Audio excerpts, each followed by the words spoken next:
සෙතෆේ අඩදාය.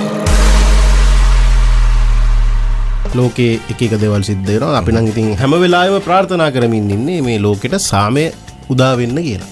අනිවාර්යයෙන්ම නේද? මොකද මේ කොතන වුණත් මිනිස්සු මැරෙනවා කියන්නේ දේවල් විනාශ වෙනවා කියන්නේ ඒක අනුමත කරන්න පුළුවන් දෙයක් නෙවෙයි. ඒ නිසා ඒක මේ ශිෂ්ට සම්පන්න සමාජයක ගති ලක්ෂණයක් නෙමෙයි අපි හැමදාම කියනවා වගේ. ඒ නිසා මේ බලය වෙනුවෙන් ඔය පොරකන උදවිය මේ කොහොමත් තව එක දවසක් ඉන්නේ. ඉතින් මොකද බලනවා තේරෙනවනේ ඒගොල්ලෝ ඉන්නේ. තාම අර වයෝවෘද්ධ සීයලා ටිකක් තමයි දැන් මේ බලය අල්ලගන්න පොරකන්නේ නේද? එතන මෙහෙම එකක් තියෙනවා. ඉතින් ඇත්තටම මේ බලය කියන දේ හැමදාම රැඳෙන්නේ නැහැනේ. හැබැයි මනුස්සකම කියන දේ හැමදාම රැඳෙනවා.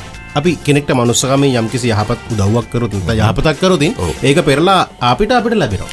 සමහර විට මේ ඔබ කරන දේ මේ ඔබ නැතුව ගියත් දැන් සමහරලාට ඔබ බලන්නකො මේ පරණ සමහරලාවට අපේ රටේ තියෙනවා විවිධ විදේශිකයෝ ඉස්සර රටට එලා ආරම්භ කරපුවා. හැබැයි තවමත් ඒ වගේ පිරිත් කියද්දි එහෙම නැත්නම් වෙන ආගමික වැඩසටහන් ගන්න අර විදේශිකයෙක් නම මතක් කරනවා. සමහරට ඔහු මිය ගිහිල්ලත් දැන් අවුරුදු 50කට වෙනවා. මේ නමුත් අර කරපු දේ ඔහුගේ මේ නම තවමත් ඒ තැන්වල කියවෙනවා. ඒ නිසා මේ ඔබ සමාජයට යහපතක් කරොත් ඔබව මේ ඔබ නැති දවසක හරි ඔබේ නම මේ යහපත් තැන්වල ලියවේ. යහපත් තැන්වල කතා වෙයි නේද? හැබැයි ඔබ අයහපතක් කරොත් මොන පිස්සෙක් මැරලා ගියේ එකමයි හොඳ. එහෙමයි කියන්නේ. අර එහෙම කියනවා අනිවාර්යෙන් කියනවා. වෙලාවට ඕක මැරලා ගියේ. ඔව්.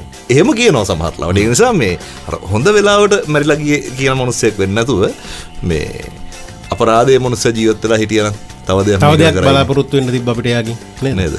ඒ නිසා මේ හැම වෙලේම ඒ විදිහේ කෙනෙක් වෙන්න උත්සාහ කරන්න හැකියාව තියෙනවා නම් ඔබට මම හිතන්නේ මේ ලෝකයේ මේ අනාගතය නෙමෙයි අද හවස්සේදීම අපිට මේ ලස්සන තැනක් කරගන්න හැකියාව ලැබෙයි.